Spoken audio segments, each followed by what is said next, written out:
Bienvenidas y bienvenidos a su programa Ya lo dijo la Corte, en el cual analizamos, comentamos, discutimos los fallos emblemáticos, las sentencias más importantes del máximo tribunal de la República. El día de hoy vamos a analizar el amparo directo en revisión 3886/2013, que aborda una serie de temas, una serie de cuestiones vinculadas con la protección de las víctimas en el caso del delito de secuestro, que tienen que ver con la inviolabilidad de comunicaciones privadas, con las técnicas de investigación que en términos de la Constitución y la ley se pueden emplear para intentar dar con los responsables de los delitos, aquellas personas que han cometido un hecho señalado por la ley como delito. Y para entender los alcances, las dimensiones, las determinaciones a las que llega la Corte en este importante amparo directo en revisión, le doy la bienvenida a Carmina Cortés. Carmina, gracias por estar aquí. Muchas gracias, Miguel. Y a Julio César Ramírez Carreón. Julio César, pues muy amable. Y empezamos contigo, Julio, si te parece.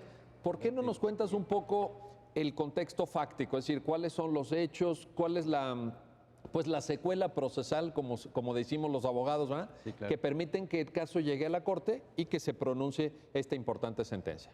Sí, claro. Mira, veamos, es un caso que se desarrolla en el estado de Chihuahua. Es una mujer que fue, pues, de alguna manera secuestrada por quien era su pareja sentimental. Resulta que ella estaba en estado de gravidez, le comunica a él la noticia y a él no estaba en sus planes, digamos, eran una pareja joven, 20 y algo de años, no estaba en sus planes. Él le sugiere a ella que aborte, insistentemente le sugería, ella no estaba en las condiciones. Le entera de esto a su mamá también le habla con el aparente padre del bebé, le dice que deje de insistirle en el aborto, que ella tiene decidido tener al bebé. En un momento determinado él llega a buscarla a su domicilio, la invita a salir a dialogar, y ella sale incluso en pantuflas y bata y le dice al hermano: regreso, no llevo llaves. A partir de ese momento ya jamás regresó al domicilio, nadie más volvió a saber de ella. Inmediatamente que no llega a su casa en un determinado periodo, la hermana va a denunciar al Ministerio Público la desaparición de su hermana. El Ministerio Público inicia la investigación. Pues para efecto de poder avanzar en esta investigación, el Ministerio Público gira un oficio a la empresa de comunicación y le pide que le dé los detalles del teléfono de la desaparecida, de la mujer, del teléfono celular de la desaparecida, y le llega esta información casi de forma inmediata. Era un caso urgente, lo pidió así en esos términos, con urgencia. A partir de esta información que le envía la telefónica, aparece que ella tuvo comunicación en estos días, en esas horas, digamos, anteriores, precisamente con el que era su pareja, con el papá del niño. Y a partir de eso también pide información del teléfono de él. Entonces hace un enlace de estas comunicaciones y aparecen mensajes entre ellos precisamente en estos momentos en que ella ya estaba desaparecida. Con toda esta investigación, formula la teoría del caso, pide que se libre una orden de aprehensión en contra de esta persona, del presunto responsable. Se ejecuta la orden de aprehensión. A partir de esto se sigue el proceso, comparecen testimonios, el de la mamá, de la hermana, del hermano, del papá de la desaparecida. Él también declara, él da una versión, obviamente una versión exculpatoria, en la que dice que él la llevó de vuelta a su domicilio, que la dejó a unas calles y que de ahí él ya no supo nada. Para esto también él aporta en el Ministerio Público un mensaje que recibe del teléfono de ella, en donde le dice, según esto, le confiesa que él no es el papá del bebé. Entonces esto pues se entiende en una lógica de que él pretende exculparse, pretende desvincularse de esta idea de que ella está embarazada y que el aborto era como el móvil para efecto de hacerla desaparecer. Ese mensaje llega ya cuando ella, ya cuando sale de la casa y todo, ya digamos en situación de desaparecida, ¿no? Ya estaba en condición de desaparecida.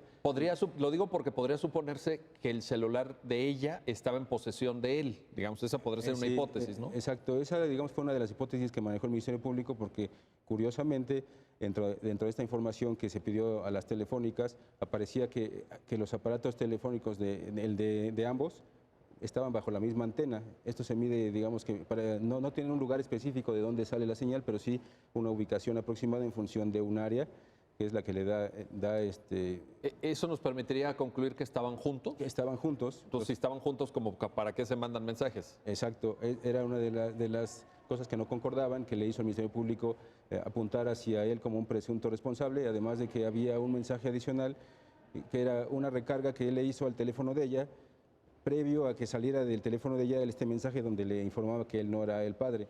Entonces parecía que él estaba controlando ambos teléfonos y estaba haciendo cuadrar como que esta idea de que ella informaba que que él no era el padre. Incluso hubo un mensaje que al final de cuentas se invalidó porque no cumplía con determinados requisitos. Un mensaje que sale del teléfono de ella, de la víctima, también cuando estaba ya en condición de desaparecida, que va al teléfono de la hermana, en la que le dice, en el mensaje le dice que se va a ir de la casa. Que ya no va a regresar. Ya no va a regresar, exactamente. Entonces todo esto, así visto, pues apuntaba precisamente a él como presunto responsable. Fue sentenciado en primera instancia a cerca de 40 y tantos años de prisión. La sala de casación, que era una sala colegiada, confirma esta sentencia. Después viene un amparo. En este amparo, el tribunal colegiado lo único que hizo fue quitarle una calificativa que tenía que ver con el tema de confianza, ya que no estaba acreditado bien esta relación, este nexo que había entre ambos. Le concede el amparo para efectos de que se anule esta calificativa y con esto se reduce la pena a 30 años de prisión. Bueno, 30 años. 30 años de prisión. El colegiado, en el tema que estamos analizando sobre las comunicaciones en relación con estos mensajes y esta información que llega de las compañías telefónicas, el colegiado dice, sin desconocer los criterios de la Corte, trata de establecer una excepción diciendo que hay información en estos oficios que no está protegida por este derecho a la inviolabilidad de la comunicación, que son esos datos periféricos, es decir, la hora del mensaje, el número telefónico al que enviaste el mensaje. Dice, esto no está comprendido en este derecho a la inviolabilidad. Lo que está comprendido, dice, es el contenido del mensaje. Correcto. Entonces, bajo esta óptica, valida estos datos y luego el contenido del mensaje. Él dice, bueno, aquí en el contenido, si bien es cierto que no hubo una orden de autoridad judicial, sí tenemos que hacer una excepción, y él lo maneja en relación a la ponderación. Dice, tengo por un lado el derecho a la inviolabilidad de la comunicación privada y por otro lado, pues el derecho a la justicia, el derecho a la investigación, el derecho a que se localice a la víctima, porque en ese momento seguía en condiciones de desaparecida. Una vez que hace esta ponderación, dice, bueno, en el caso por la urgencia, por los bienes jurídicos que están en juego, que es la libertad, que es eventualmente la vida, y además que está en estado de gravidez, pues tiene mayor prevalecencia este derecho y por tanto valido esta información, ¿no? Pero el razonamiento del colegiado es ponderativo, digamos. ¿Qué pesa más, no? Si la inviolabilidad de las comunicaciones o estos bienes que tienen que ver con la libertad de una persona, con el hecho de que estaba embarazada ella, etcétera, ¿no? Así es, eso fue lo que dijo el colegiado y es digamos que el tema que da lugar a que la Corte conozca el recurso de revisión, porque esto implicaba una interpretación directa del artículo 16 de la Constitución. 16 de la Constitución, que mandata justamente esto de que la intervención solamente puede darse a propósito de una orden de una autoridad judicial. Carmina, pues lo que nos está platicando Julio César, pues es una buena cantidad de asuntos y de temas. Yo creo que está abriendo Julio ahorita una perspectiva de extraordinario interés. A ver, lo primero, Julio dice, Chihuahua. Esto arranca en el año 2007, si no recuerdo mal, ¿no? Los hechos son de 2007. Estamos hablando de una situación de violencia contra la mujer. Así es. En general de prevalecencia de un alto índice delictivo, pero particularmente tema de feminicidios, tema de violencia de género, etcétera. Este contexto importa, creo yo, ¿no? Tenemos que darnos cuenta del momento en el que el caso surge. Así es, Miguel. Creo que es muy representativo este asunto por las condiciones que acabas de mencionar en cuanto al lugar, en cuanto a la condición de la víctima, mujer embarazada. Hablamos de proyectos de vida, tanto de ella como de él. Para él no resultaba compatible aparentemente la idea de ser padre, lo cual pues incrementa tanto la sospecha como arroja un indicio de que esta persona pudo haber sido, y al final resultó ser, pues, la persona que cometió el delito en cuestión, el delito respectivo. Y bueno, para nosotros es muy sensible como mujeres porque pues tenemos esa condición de vulnerabilidad. Y yo creo que la sociedad mexicana. Sí, así es. ¿No? Es un caso en el que la interpretación, la aplicación de principios que llevó a cabo la Corte no solamente satisfacen cierto estándar jurídico, sino también un requerimiento de carácter social, porque no solamente es sensible a la desaparición de una persona, llámese el secuestro, desaparición forzada de personas, cualquiera que sea la manifestación. Tenemos el caso de mujeres sí, con una condición, en este caso de preñez, una situación en donde la persona desapareció. Sí, ya no se supo más, ¿verdad? No se resolvió, nunca se pudo, ni siquiera a través de los avances tecnológicos, determinar en dónde se encontró, si se encontró o no la persona, el cadáver. El cadáver. El desconsuelo. Ese es un misterio. ¿Lo podemos calificar como un misterio, Carmina? Así es. Pues digo, no se tuvo mayor noticia, ¿no? Después. No sé. Increíblemente, a pesar de todos los avances tecnológicos de los que se prevalió el Ministerio Público, no fue posible darle una respuesta sensible a la familia, ¿no? Ese es un tema pues muy delicado, como tú lo mencionas, a nivel país. A nivel. Me atrevo a decir, mujeres y hombres, por supuesto. Sí. A ver, aquí vamos detallando algunos aspectos que me interesa. Mencionaste, Julio, al hermano. ¿Por qué el hermano juega un papel importante en este caso? Él es quien está en la casa con ella, ¿no? El día de la desaparición.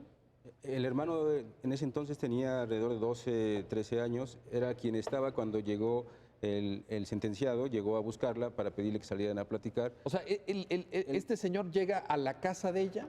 Sí. Y le dice, ahí hay una discusión, ¿no?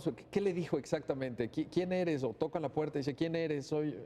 Sí, se toca la puerta y pide, buscándola a ella cuestiona quién eres, porque aparentemente ya tenían como una diferencia por el tema del embarazo, que él no aceptaba. Dijo, bueno, vamos a platicar en relación con esto del embarazo. Hace que lo acompañe. Y el menor, que es el que estaba en ese momento dentro, da noticia de esto, justamente de que él llega, la busca y que ella se va con él. Por eso es importante, digamos, la figura del hermano es importante porque es la última persona con la que tiene contacto la víctima. Así es. Y es quien refiere, todo esto es introducido como información en el proceso por el hermano, así es, siendo correcto, menor de edad. Es correcto. Y ahí la defensa lo discute. La defensa trata de echar abajo el testimonio del menor, haciéndolo ver que hay unas incongruencias en relación con que si se llevaba las llaves, si se llevó las llaves o si no se las llevó, dónde aparecieron estas, etcétera. Pero al final de cuentas lo maneja bien el juez y después la sala, en el sentido de que, bueno, la declaración del menor, pues sí, toda declaración está sujeta a determinadas diferencias, pero en la sustancia él siempre se mantuvo, amplió declaración en el proceso y se mantuvo en el sentido de que vio que llegaron por su hermana, ella se fue con él y que ella simplemente le dijo, ahorita vuelvo, no tardo, no llevo llaves. Y esto pues, fue muy relevante para efecto del proceso y de la sentencia ulterior.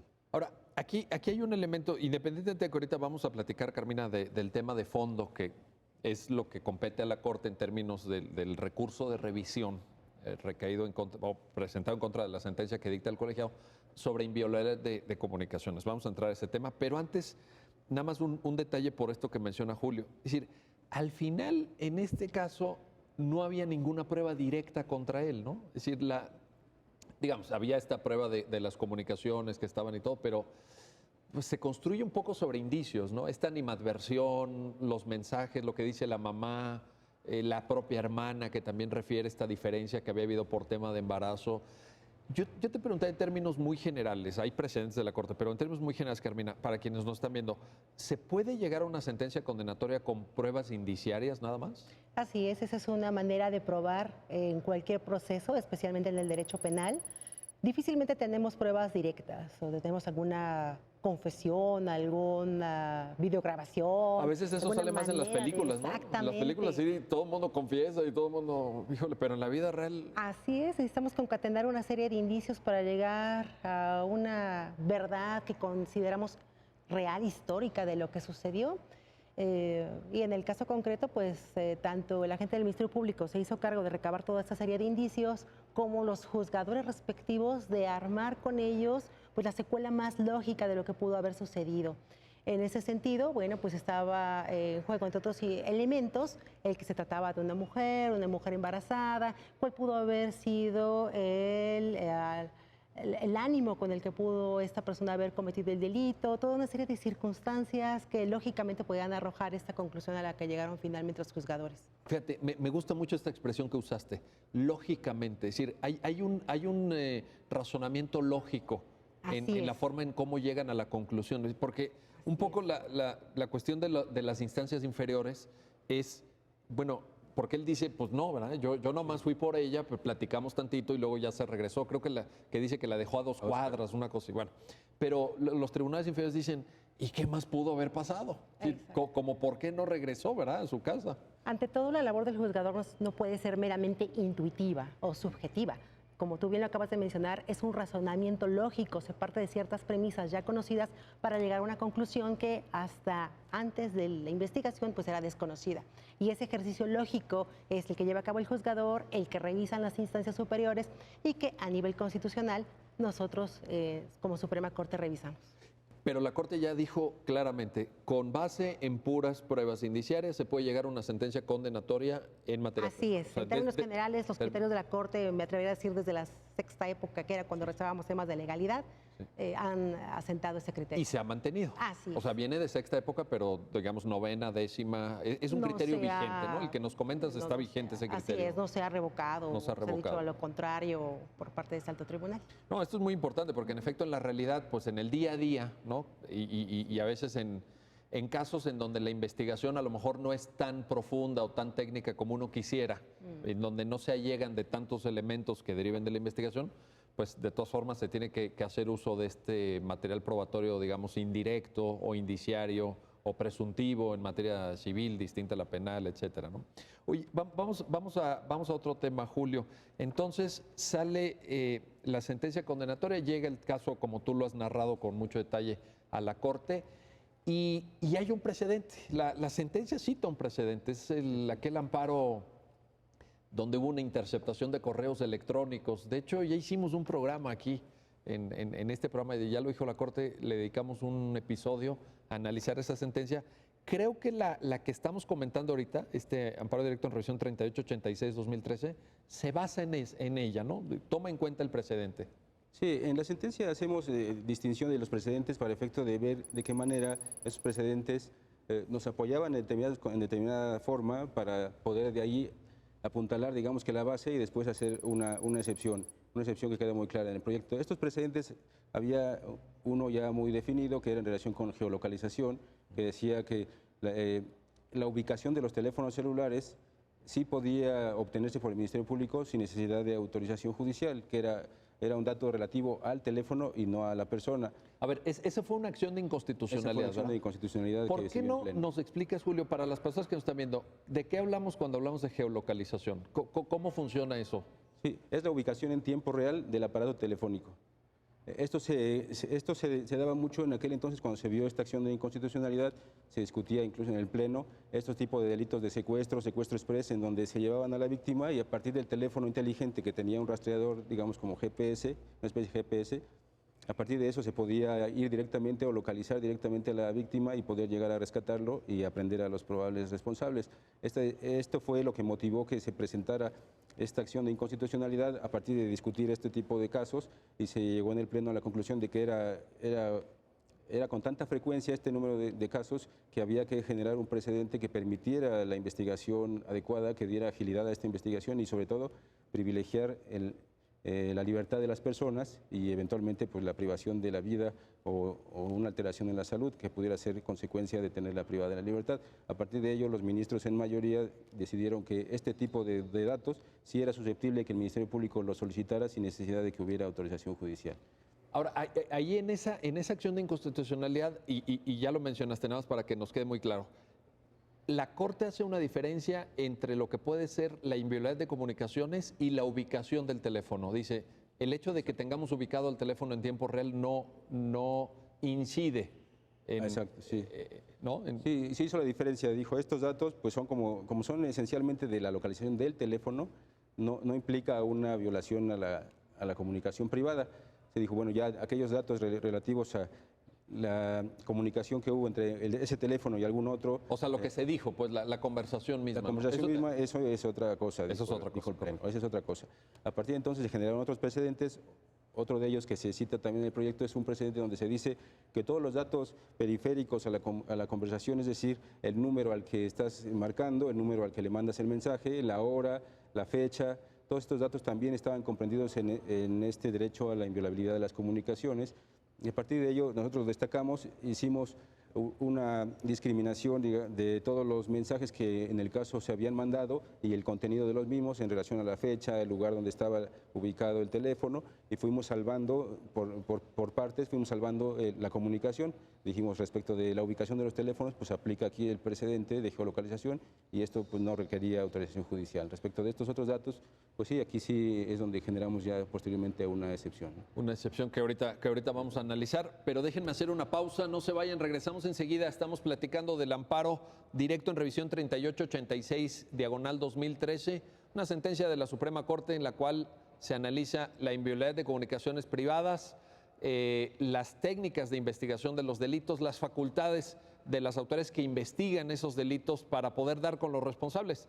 En temas tan sensibles, ya lo decían nuestros invitados, como secuestro, feminicidio, personas que están en situación de vulnerabilidad. En el caso concreto, la víctima pues estaba embarazada y ese es un detonante, así se estima en la propia sentencia de instancias inferiores, es un detonante para llegar a una sentencia condenatoria en contra del inculpado. Sobre esto seguiremos platicando, no se vayan, regresamos enseguida.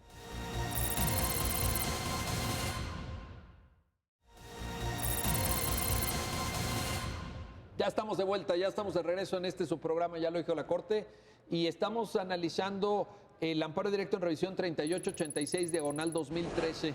A ver, mencionábamos con Julio César Carmina, antes de irnos a la pausa, este asunto del precedente, este caso de la interceptación de correos electrónicos que nos suministra, creo yo, el marco de reflexión. ¿Qué está protegiendo la inviolabilidad de comunicaciones privadas? ¿Cuál es la idea? ¿Por qué esto es importante? Bueno, pues como tú lo recordarás, el artículo 16 constitucional siempre ha protegido este tema de las comunicaciones privadas, es decir, los mensajes que se transmiten entre dos o más personas y pues que consideran que solamente los interlocutores pueden conocer, pueden manejar. Esto es de suma importancia. La Constitución dice solamente los interlocutores pueden abrir ese secreto y si alguien más quiere saber acerca de esa comunicación, que pueden ser gestos, expresiones que van más allá de la comunicación interpersonal que podemos tener una o varias personas, necesitamos autorización judicial. Entonces, hay que determinar si algunos casos ameritan, ya sea o romper esa regla general que finalmente está a nivel constitucional, o hacer una interpretación que, como decíamos, resulte lógica, resulte apegada a ciertos principios, a ciertos bienes jurídicos, en donde sea menester entender este derecho a la inviolabilidad de las comunicaciones de algún otro modo que, por supuesto, haga sentido, que sea útil, razonable, que cumpla con un fin práctico en general, pues con los bienes que protege la Constitución. A ver, varios temas. Tú dijiste, en principio, una comunicación que se manda de un sujeto, llamémosle emisor, a un sujeto receptor, está protegido. ¿Qué pasa si una de las personas de estos dos, pensemos que sean dos, para ponerlo muy sencillamente, si uno de los dos decide darle a conocer ese mensaje a otra persona, ¿lo puede hacer? Así es, lo puede hacer y en ese momento es completamente válido que ese secreto de la comunicación se rompa, no hay necesidad de mayor autorización judicial. El problema es cuando ninguno de los dos pues ha dado su consentimiento. Pero si alguien lo diera, jurídicamente estaríamos ya en una situación diferente a la prohibición de tener acceso a esta información. Bueno, y la otra pregunta, porque yo creo que ya un poquito lo anunciabas en este comentario tan atinado que acabas de hacer. Y si no se tiene ni el consentimiento de los involucrados, ni la autorización judicial, ¿qué pasa? Tenemos que atender al contexto en el cual se requiere conocer de esa comunicación. Atendiendo estrictamente al caso que analizó la Suprema Corte, estábamos en un asunto penal. Y no solamente eso, sino que estaba en juego la vida, posiblemente, o se llegó a pensar, la integridad física de la persona, y no solamente pues era este tema, también había el tema sensible de la desaparición de un integrante de la familia. Entonces, era menester que el Ministerio Público actuara de manera rápida. Como sabemos, en los delitos en donde está de por medio la libertad de una persona, las primeras 48 horas son muy relevantes para determinar cuál es la ubicación, cuál fue el destino que pues tuvo esta persona. A veces esas 48 horas pues son las únicas que se tienen, ¿no? Para evitar a lo mejor la comisión de un delito hasta más grave, ¿no? Pasar de un secuestro a un homicidio a veces. Así es, o una desaparición forzada, un secuestro de menores, por ejemplo, se los lleven a otro país. tantas hipótesis que se pueden dar en No, esto tanta que dices es libertad. muy importante, porque además, pues desgraciadamente en México no es algo teórico, no es algo académico, esto acontece. Así y es. llega a tribunales, por supuesto. Así es, entonces muchas veces no es tan práctico, o por lo menos de manera fáctica, pedir una autorización judicial. Claro, es la regla general, es indispensable, pero en el caso concreto la Suprema Corte fue muy sensible, dadas las circunstancias en las que se habían cometido o suscitado los hechos, y por lo tanto analizó cómo respondió la gente del Ministerio Público ante esta circunstancia de urgencia, me atrevería a decir. De urgencia. Sí, Muy bien, así es. muy bien calificado, coincido completamente. Ahora, en esa lógica de urgencia, Julio César, te quiero preguntar, el debate jurídico de fondo es, estos mensajes o estas circunstancias que tú ya nos relataste de las recargas, ¿no? Que se mandó una recarga, otro recarga, que luego se mandó el mensaje a la hermana, con pocos minutos de diferencia, el hecho de tener la ubicación de los dos teléfonos que aparentemente los hacía coincidir en el mismo espacio, en la misma zona por lo menos. El debate de fondo es si esto es jurídicamente válido, si puede servir en un juicio, si puede ser material probatorio a tomar en cuenta por la autoridad judicial. Este es el fondo, ¿no? Sí, efectivamente, este es el fondo de este asunto. Digamos que si hubiéramos aplicado con rigor los precedentes que había hasta ese momento, había datos que se habían obtenido y que requerían autorización judicial. Hablamos de los datos como, por ejemplo, esto de la recarga, los momentos, darle la secuencia cronológica en relación a los mensajes, mensaje 1, 2 y el tiempo entre uno y otro. Esto eran datos que estaban protegidos por el derecho a la inviolabilidad de la comunicación, derivado del precedente que ya hablábamos, que comentamos ya hace un momento y que se comentó en programas anteriores, en donde se dijo ampliamente cuáles eran los datos que estaban protegidos en este derecho a la inviolabilidad de la comunicación. Eso que mencionas, pero nada más aquí, ¿es lo que ya habíamos definido como datos periféricos? Exacto, esos son los datos Porque no es la periféricos. comunicación misma. No es la comunicación misma, sino los datos del mensaje, la hora, a quién se lo envías, de qué teléfono lo envías y a qué teléfono lo recibe. Estos son datos periféricos que también están sujetos a este derecho de la inviolabilidad de comunicación, están protegidos por este derecho. Ahora, sigamos en esta idea, los mensajes traían un contenido vasto en relación a manejar diferentes criterios para tratar de salvar la validez o salvar la validez y legalidad de estos medios de prueba. Esto era uno de ellos, en los datos cronológicos, en qué momento se hizo la recarga, en qué momento se envía después el mensaje a la hermana, en qué momento se envía un aparente mensaje entre la víctima al probable responsable donde le decía que no era su hijo, ¿no? Y con esto él pretendiendo pues, desmarcarse de alguna manera, encontrar una coartada para eludir la responsabilidad. Todo esto se validó diciendo que en el caso por la urgencia, como ya lo decía la maestra Carmina, en el caso por la urgencia, el Ministerio Público tenía que haber tomado una decisión, porque en ese momento, cuando él toma noticia del hecho, habían pasado apenas unas horas de que había desaparecido. Prácticamente, digamos, ahí la investigación, como que trabajaron rápido, ¿no? Sí, en ese día. En Chihuahua había desarrollado ya con un poquito de anticipación del nuevo sistema, el sistema oral, y había pues ya digamos que un dinamismo en la investigación.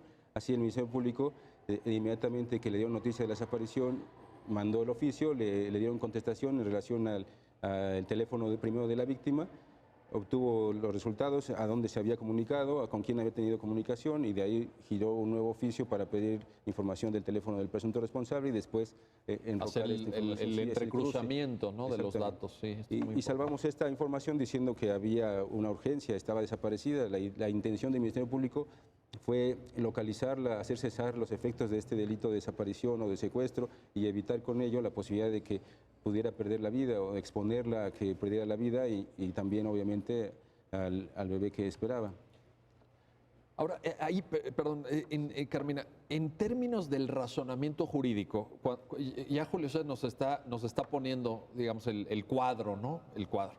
El colegiado dice, ya también Julio nos lo refirió, que lo que había que hacer era ponderar. Así es. Es decir, un poco la mecánica del razonamiento jurídico del colegiado es, de este lado tenemos la inviolabilidad de comunicaciones y de este otro lado tenemos pues la protección de la libertad de la víctima, el producto de la gestación, del embarazo, digamos. pero la Corte dice que ese tipo de razonamiento no es el correcto. Así la Corte llega a lo mejor a la misma conclusión que el colegiado, pero por otra vía argumentativa. ¿Nos puedes comentar al respecto? Sí, en un principio al analizar el caso, pues la Suprema Corte advierte que puede haber cierta problemática en un momento dado al considerar que en el caso concreto se estuviera violando el derecho a la inviolabilidad de las comunicaciones. Eso hacía mucho más difícil establecer a lo mejor un tema de ponderación o de violación directa a la Constitución. Entonces, apartándose de la necesidad de hacer este balance, de hacer pues digamos, peso y contrapeso entre dos derechos fundamentales, prefirió y optó por estudiar todavía de manera más amplia este derecho a la inviolabilidad de las comunicaciones y establecer entonces toda una serie de parámetros, una especie de estándar para determinar si en todos los casos en los que se daba a conocer una comunicación privada estábamos en presencia de una violación de ese derecho fundamental. Y entonces, a través de este razonamiento lógico-jurídico, llegó a establecer una serie de bases a partir de las cuales concluyó que en el caso concreto ni siquiera podía hablarse de ponderación, porque no había una infracción a ese deber constitucional, sino más bien era menester interpretar ese derecho para llegar a la conclusión de que en el caso, pues no se transgredió. No se estaba en presencia de una violación al artículo 16 de la Carta Magna, ¿verdad? Que tú misma ya lo habías citado. Y la Corte aporta, Julio, un concepto, llamémosle así, para justificar esta conclusión a la que llega, que Carmina nos acaba de comentar, que es el consentimiento implícito. Es decir, la idea de que no se violó el artículo 16, toda vez que en la situación en la que estaba la víctima naturalmente no podría dar su consentimiento, pero la Corte asume que es un consentimiento implícito. ¿Nos podrías explicar ese concepto? Sí, claro. En la sentencia se dice justamente esto. Se dice la víctima por su estado de desaparición no podía haber dado un consentimiento para el efecto de abrir esta comunicación. O sea, como recordemos que la Constitución establece, en el artículo 16, establece esta posibilidad de que quienes intervienen en la comunicación pueden libremente externar esta comunicación y entonces ya deja de estar dentro de esta protección. O hacerla pública o comentársela a un tercero. Exactamente. ¿Verdad? Y esto fue lo que pasó en el caso. El presunto responsable mostró a la mamá de la víctima el mensaje donde aparentemente la víctima le decía que él no era el padre. La mamá de la víctima, a partir de que le muestran este mensaje, pues da noticia al Ministerio Público del contenido que le acaba de ser mostrado. Válido. Y es válido. Perfectamente válido. Y esto justifica al Ministerio Público incluso para que a partir de ello él gire oficio pidiendo información sobre ese teléfono, porque ya había un dato que él había aperturado. Y la apertura no implica solamente el mensaje, sino que a partir de la información de este mensaje el Ministerio Público pueda tomar acciones en función de la investigación. Ahora, volviendo a este punto, decíamos... El consentimiento implícito, si la víctima está privada de su libertad, no lo puede dar. Exacto, si la víctima está privada de la libertad, se entiende que el Ministerio Público, en función de la urgencia, precisamente para tratar de encontrarla, localizarla, rescatarla y hacer prevalecer la seguridad en sus otros derechos, como la vida o la integridad corporal, el Ministerio Público está en condiciones de asumir como que hay un consentimiento implícito, es decir, que ella no se va a oponer a que esta comunicación sea revelada y a partir de ello pueda llegar a localizarse y rescatársele de donde se encuentre. Entonces, esto lo dijimos en la sentencia, pero además de esto también se robusteció con esta otra idea de que el propio imputado, el propio sentenciado fue quien abrió la comunicación al mostrar este mensaje y ya visto en el contexto general, establecimos una justificación para validar esta información. Ahora, la idea, Carmina, te pregunto, la idea de esta posibilidad de dar un consentimiento implícito en la sentencia también está limitada. Es decir, la palabra que usa la Corte es hay condicionantes, hay ciertas condiciones que se tienen que cumplir. ¿Por qué no nos comentas sobre este aspecto de la sentencia? Bueno, entre otras cosas que aborda la sentencia se trata de un asunto en materia penal. Por supuesto, no se desborda la ejecutoria a otro tipo de materias, ¿no? Administrativas, civil, etcétera. Está en juego por lo menos un par de bienes jurídicos de suma importancia, que son la vida, la libertad y también podríamos agregar la integridad física. Sí. No nos estamos pronunciando sobre algún otro tipo de bienes que, si bien son importantes, probablemente no revisan esa misma investidura. Estamos hablando también de un tema de urgencia, que como bien lo aludíamos, es un tema de investigación, un tema relacionado con un delito que por supuesto no se documenta y entonces es menester actuar a la mayor brevedad posible. El tema de la oportunidad, ¿no? Porque si no, pues ya para qué, ¿no? Dice, oye, pero 15 días después, pues ya para qué. Sí, se debe de motivar y fundar la urgencia a partir de la cual se va a llevar a cabo o se va a tomar esta medida. En el sentido de que podría caber la posibilidad, ¿por qué no?, de haber solicitado la autorización judicial respectiva, pero que dadas las condiciones no era la medida más óptima o más expedita la de obtener esta autorización. Y, por supuesto, no es una facultad arbitraria para la gente del Ministerio Público, es menester que, como todo acto de autoridad, se funde y se motive, por lo menos en esta serie de parámetros. Y por ejemplo, bueno, la autoridad sería el Ministerio Público, ahí claramente lo acota también la sentencia, ¿no? No cualquier otra autoridad, digamos, otra autoridad claro. que tuviera alguna facultad de investigar quizá en otras materias o en otros asuntos, por ahí, patrimoniales, por ejemplo, que nos pudiera venir a la mente. Y recuerdo también que en la sentencia se menciona el objetivo para el cual se procede a esta búsqueda de la información, ¿no? Esto de los bienes jurídicos que tú mencionaste me parece absolutamente importante. Claro, que tiene que ser una medida indispensable para obtener el conocimiento de la verdad histórica a la cual se aboca el proceso. Y en el caso concreto era importante para determinar, en su caso, la ubicación de la víctima o cuál fue el modus a través del cual esta persona pues, perdió su libertad. Sin duda. Julio, también la sentencia aborda el tema de que ya estaba en el precedente anterior que vimos en otro programa, de que la inviolabilidad de comunicaciones privadas no comporta o no supone solamente que no se intervenga la comunicación, digamos, en tiempo real, mientras las personas hablan, ¿no? Que nadie te esté escuchando mientras hablas por teléfono, sino también, y esto pues imagínense lo importante que es en nuestra época, la información guardada.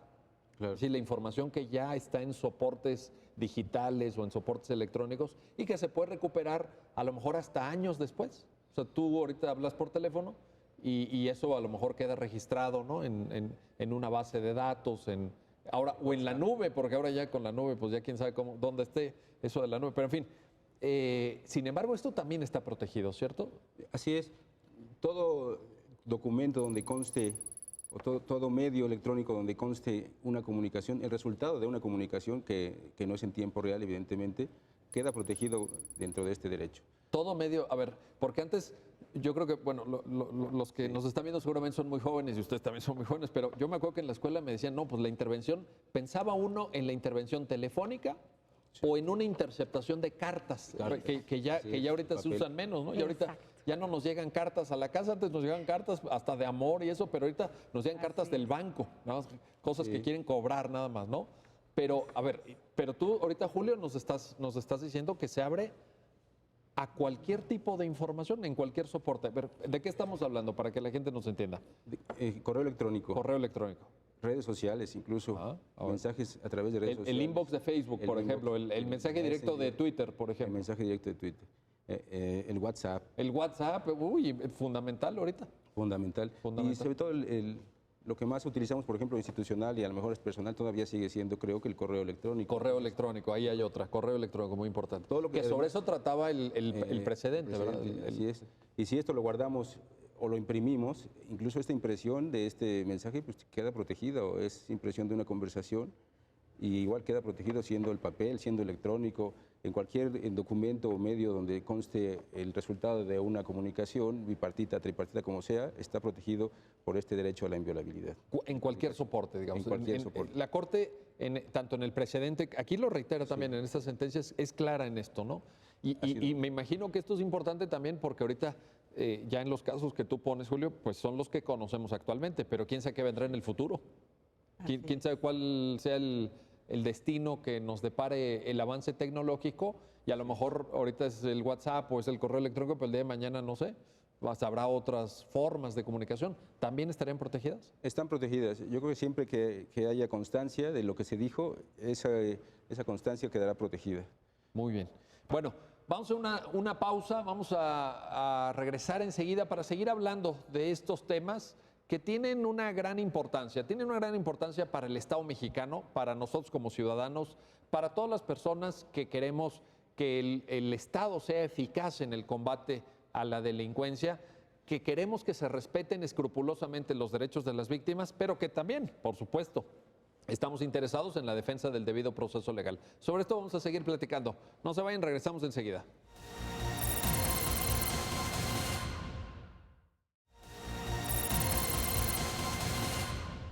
Ya estamos de regreso, ya estamos de vuelta en su programa, ya lo dijo la Corte, en el cual analizamos, comentamos, discutimos, reflexionamos alrededor de las sentencias más importantes, los fallos emblemáticos del máximo tribunal de la República, y en esta ocasión estamos revisando el contenido del amparo directo en revisión, justamente 3886/2013.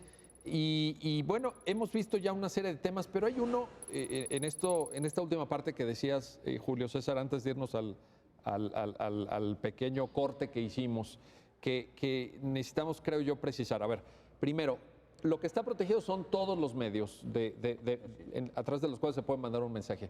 Pero también en la sentencia se dice, si un tercero, digamos, dirían los penalistas, sin dolo, sin intención, accede a una información, ¿qué pasa? Porque tú dijiste, hiciste un comentario muy atinado.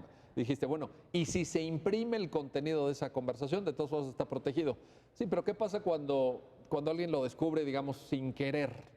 Será materia de discusión y materia de prueba, pero te lo pregunto, sí. Pensemos que efectivamente es sin querer. Entonces no se configura una violación.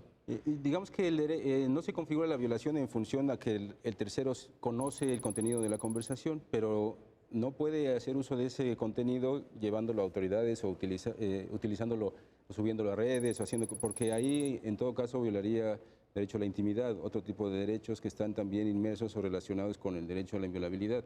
O sea, diferente es que por accidente puedas enterarte del contenido de una comunicación. Es más, podemos estar platicando y entra quien nos puede hacer el favor de proporcionar café y puede escuchar cierto contenido, pero eso no viola el derecho a la privacidad de la comunicación, pero no lo legitima para poder hacer uso de eso que escucha. Que cuando arrancamos el programa diga, pues yo lo voy a subir a Twitter, ¿verdad? Lo que escuché que comentaban estos dos invitados, ¿cómo es posible? Eso no. Eso no lo puede utilizar.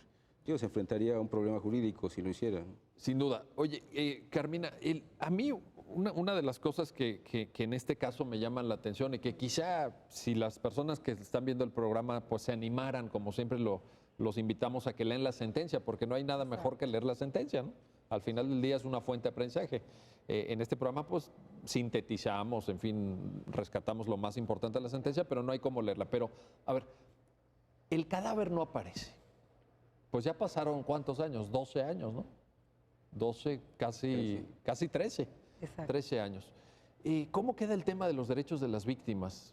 Porque yo me imagino la incertidumbre, la zozobra, no sé cómo llamarlo, de la familia. ¿Qué pasó con esta mujer? Pues mira, por un lado tenemos el tema jurídico, en el sentido de que se le pudiera condenar al sentenciado a la reparación del daño, que no se reduce más que a una cuestión meramente patrimonial. Sí. Pero hay una multa, ¿no? Creo que se impone... Se puede cuantificar económicamente esa reparación, finalmente. En términos de pesos y centavos, pues cómo puedo reparar el daño emocional y moral causado con motivo del delito, a las que se denominan pues ya víctimas indirectas, ¿no? Familiares directos, padres, si no hay padres, hermanos. Pero pues tenemos obviamente este duelo personal que, como bien lo comentabas en el programa, pues se vive lamentablemente en muchas familias, el no saber el destino de la persona en cuestión, de la persona que resintió el daño directo. A veces cuando hay un cadáver, pues por lo menos se tiene la certeza de lo que sucedió, y en el caso concreto, como bien lo estableces, pues los autos no arrojan un dato concreto de qué sucedió con esta persona. ¿Qué se puede llamar de esperanzador de este precedente? Es que por lo menos se construyeron una serie de lineamientos para hacer uso de la tecnología, valga la redundancia, creada por el hombre, pues en beneficio del hombre en temas tan sensibles. Entonces, con la esperanza de que si se llega a aplicar en casos futuros tengamos un resultado óptimo, satisfactorio, pues es como se ha construido este precedente por la primera sala. Y en ese sentido, Julio, yo creo que el precedente, como bien lo apunta Carmina, pues va en la dirección de la protección de los derechos de las víctimas, de la eficacia de la investigación. Es decir, creo que es importante porque el mensaje que está enviando la Corte es un mensaje de decir, oigan, pongamos primero a los seres humanos de carne y hueso, no es una cosa académica, teórica, etcétera, ¿no? Es correcto. Como ya se decía, la Corte se vio sensible a los derechos de las víctimas. Regularmente, siempre que hay una contienda, es que hay un asunto jurídico, siempre habrá dos partes involucradas y habrá derechos que proteger de uno y de otro lado. Aquí se trató, además de proteger los derechos del sentenciado, que siempre se ha hecho así, también hay que voltear a ver a los derechos de las víctimas y en ese entendido tratamos de generar un precedente que pudiera permitir al Ministerio Público actuar de manera inmediata en beneficio de la localización de las víctimas. En este sentido, el precedente abona para que sea una investigación mucho más ágil, posiblemente será mucho más efectiva. En el caso concreto, bueno, las circunstancias no permitieron localizar a la desaparecida. Sin embargo, el precedente servirá en otros casos, si es que no ha sido ya aplicado, para generar un resultado que sea favorable y que haya la localización de la desaparecida de manera inmediata. Oye, Carmina, mirando hacia adelante, ¿no? Yo creo que ustedes dos, ahorita, tanto tú como Julio, en estos comentarios, pues estaban viendo qué sigue a partir de estos precedentes. ¿Cuál es el mensaje que la Corte manda en términos de su compromiso con la protección de todos los derechos? Porque fíjate, cuando Julio dice, es que en casos como este lo que confluyen son dos o pueden ser más derechos. Los derechos del procesado, los derechos de las víctimas. Y esto te lo pregunto porque de pronto me da la impresión que en el debate que tenemos en redes sociales o en este México tan de información instantánea, se tienden a simplificar los casos. Y los casos que llegan a la Corte son difíciles, lo ilustra, ¿no? ¿Cómo caminar en esa frontera tan débil de la protección de los derechos de todos los involucrados? ¿Cómo lo aprecias tú? ¿Cómo lo analizas? Bueno, para responderte esa pregunta, me gustaría mucho invocar la manera de pensar del ministro ponente de este asunto. Él dice, ante todo, el derecho es lógico, es un ejercicio lógico de pensamiento. Entonces, pueden haber muchos derechos involucrados, pero ¿cuál es la interpretación que, por supuesto, haga no solamente sentido a nivel racional, sino que tenga una aplicación lógica, que cumpla con una finalidad eficiente, de eficacia para poder resolver los problemas? Entonces, este asunto en particular nos lleva precisamente a ese borde, ese límite. ¿Cómo llevar a cabo un ejercicio metodológico que soporte, por supuesto, un juicio racional y, por otra parte, satisfaga los estándares o las necesidades que tiene la sociedad de conocer la verdad histórica, especialmente en los procesos penales? Oye, pero escuchando este comentario que haces citando al ministro, que es el ministro Saldívar, ¿no? El ponente. Así es. Es el ministro Arturo Saldívar. Pues te estaba escuchando y pensaba yo, la falta que hace que estas mismas palabras que acabas de pronunciar se repitan en las escuelas y facultades de Derecho. Porque yo de pronto me da la impresión que la enseñanza del derecho no atiende estos estándares que me parecen de puro sentido común. Es decir, la orientación del derecho como un ejercicio lógico, racional, etcétera, para lograr finalidades que creo que compartimos todos, o la enorme mayoría. Vaya, ¿quién estaría en contra de identificar dónde está? Exacto. O de poder ubicar a una persona embarazada que fue privada de su libertad y a la que hay que encontrar ya? Así es. Tú mencionabas las 24, 48 horas, pues a veces son las únicas que se tienen, ¿no? Si no, ¿ya para qué? Y me parece que por ahí también se orienta el tema del consentimiento implícito. Sí. Es una cuestión lógica, culturalmente aceptable, si se puede llamar así, de que si alguien está privado de su libertad, obviamente en contra de su voluntad, pues lo que necesita es preservar la vida, preservar la libertad, preservar su integridad física. De ahí que en el precedente se hubiera elaborado esta premisa.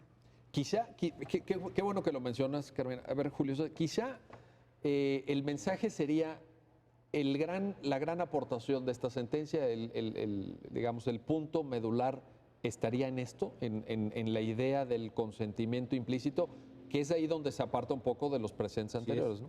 Sí, justamente esta idea del consentimiento implícito es la que marca una diferencia con lo anterior. Y bien decía la maestra Carmina, el derecho hay que verlo de manera lógica, hay que verlo con dinamismo, hay que verlo con evolución. A partir de los precedentes que teníamos, bueno, ninguno había tenido la necesidad de enfrentarse a un supuesto como este en el que hubiera un grado de urgencia extrema que tendría que facultar al Ministerio Público para actuar de manera inmediata. Aquí, evidentemente, que la víctima había desaparecido horas antes, había como que una línea de investigación muy evidente a partir del papá del hijo que ella esperaba y de la diferencia que habían tenido en relación con si abortaba o no abortaba, las sugerencias que le hacía. Y el tema del hermano, ¿no? Y el hermano claramente había dicho, pues es que ella se fue y dejó las llaves. O sea, Sí. ese testimonio del hermano lo refiero, aunque fue duramente impugnado por la defensa. Sí. ¿no? Decían, no, es que el hermano estaba leccionado y no sé, sí. Pero finalmente es la última persona que tiene contacto con ella y es el hermano el que pone el tema de las llaves, ¿no? Sí, es el hermano quien da noticia de lo que ella le dijo en relación a que voy y regreso, no traigo llaves, una expresión más o menos así. Entonces esa idea que nos da a entender. Ella no tenía intención de irse definitivamente, ella pensaba salir, dialogar, regresar casi de inmediato. Al momento en que no regresa, ya varias horas después, la hermana es como denuncia. Entonces esto generó para el Ministerio Público pues, una línea de investigación muy clara que le exigía actuar de manera inmediata para tratar de localizarla. Entonces, a partir de esto, pues sí podemos entender que el consentimiento implícito a que nos estamos refiriendo en el proyecto y que estamos ahora dialogando, tiene que ver con esta imposibilidad absoluta de la víctima para poder dar su consentimiento y revisar lo que hay en su teléfono como una pista, como un dato que pueda llevar a su localización, un dato importante. Y el proyecto o la sentencia ya ahora lo que trató de hacer es, al final de cuentas, establecer unas condiciones a partir de las cuales se puede utilizar esta diferencia de las otras sentencias, ¿no? O este elemento, o esta directriz. Los condicionantes famosos a los cuales hacía referencia Carmina, ¿no? El hecho de la autoridad facultada, de que sea en materia penal, de que sea un delito de resultado material, Sí, todo eso que solo el Ministerio Público puede hacerlo valer. Exacto. Oye, al final, nos quedan ya muy pocos minutos, tenemos que ir concluyendo, Carmina, pero no quiero quedarme con esta pregunta. Al final también, ¿no te da la impresión que en este tipo de precedentes lo que la Corte está señalando y está afirmando es que esas tecnologías, esas nuevas tecnologías que están junto a nosotros? Claro. Vaya, yo creo que todos traemos un celular o todos tenemos o usamos redes sociales, etcétera. Pues tienen que ser usadas, déjeme ponerlo así en términos un tanto quizá líricos, para el bien, para hacer el bien, para proteger derechos humanos. ¿Es una corte, digamos, o una visión de la corte pro-tecnológica? ¿Lo verías de esta manera? Yo creo que sí. La Corte, los ministros están también en continua comunicación, en continuo uso de los medios de comunicación. Y ahora la más que misma nunca. institución, claro, está evolucionando y rompiendo tal vez con algunas tradiciones, con algunas maneras de comunicarse. Obviamente se prevale de todos estos instrumentos, de la tecnología. Y yo creo que es correcto, ¿no? Vaya, ¿quién estaría en contra de esto? Pues es lo natural, lo que se espera pues, del siglo XXI. Estamos en un México que tiene que ajustarse a la vida del siglo XXI. La justicia no es lo último, ¿no? Tiene que estar a la vanguardia. Además, conocer de todos estos temas que como abogados no solamente pues debemos de conocer cómo opera el silogismo jurídico, sino también conocer esta eso realidad. desde luego, y nos encanta, ¿no? Nos encanta enfrascarnos en conceptos, en doctrinas, Pues es que en así nos teorías, formaron y es en que la así me escuela. formaron, y es que esto me enseñó mi maestro, pero la realidad a veces pues nos supera, nos exige romper paradigmas, nos exige entonces vernos creativos para que precisamente el derecho, para que los instrumentos de la tecnología sean de utilidad para el ser humano. Coincido y repito, ojalá en todas las escuelas y facultades de Derecho tuvieran esta claridad, porque creo que esto cambia un poco la comprensión misma del objeto de estudio, el derecho, ¿no? ¿Para qué sirve? ¿Para qué estudiamos? ¿A qué finalidades debemos servir? Etcétera. Y por último, para concluir, Julio, todo esto que Carmina afirma, y creo que va muy en la línea de lo que la propia sentencia pone de relieve, no evita que sean temas discutidos y discutibles, porque quiero recordar también el hecho, y es público, de que la votación fue 3-2 en la sala. Es decir, fue un criterio dividido, pero se vale, ¿no? Claro. El hecho de que estén todas estas circunstancias no evita que sigamos discutiendo y sigamos planteando nuestras dudas sobre el tema, ¿no? Así es, Miguel. La sala siempre se ha caracterizado por tener, digamos, que la parte conservadora y una parte, digamos, que una parte más moderna, más progresiva en relación a la protección de derechos fundamentales, y las discusiones siempre enriquecen, la discusión entre sala, entre el pleno, y la diferencia de ideologías, pues sí enriquece, y al final de cuentas la conclusión pues queda justificada porque hay detrás de ella un debate. Lo mismo sucedió en este caso. Primeramente hubo un primer proyecto que fue desechado en la sala, en el que se aplicaba los precedentes que ya venían autorizados en relación a la autorización judicial sin hacer ninguna excepción, y se invalidaban algunos elementos que después esta sentencia no alcanzó mayoría, se retornó el asunto y fue que tocó al ministro ponente, el ministro Saldívar, hacer el segundo proyecto, que es el que finalmente se aprobó por mayoría de 3-2, con una discusión que te comento, era en función de aplicar los precedentes tal como estaban, así digamos, sin hacer ninguna excepción, o bien tratar de buscar la aplicación del derecho o la aplicación de los criterios a un caso concreto de manera lógica, de manera de silogismo, de manera razonada, y tratar de buscar una solución a un problema, que al final de cuentas el derecho es para eso, es para dar solución a los problemas, y aquí tratamos de hacer esto. Magnífico. Carmina Cortés, Julio César Ramírez Carreón, muchísimas gracias. Gracias por ayudarnos a entender, a reflexionar, a aportar luz para que todas las personas que nos están viendo puedan tener acceso a esta información tan valiosa que ustedes generosamente nos acaban de compartir. Muchísimas gracias. Gracias a ti. Y gracias a ustedes también que hacen posible su programa. Ya lo dijo la Corte. Nos vemos pronto para seguir reflexionando sobre los fallos emblemáticos, las sentencias más importantes del máximo tribunal de la República. Hasta pronto.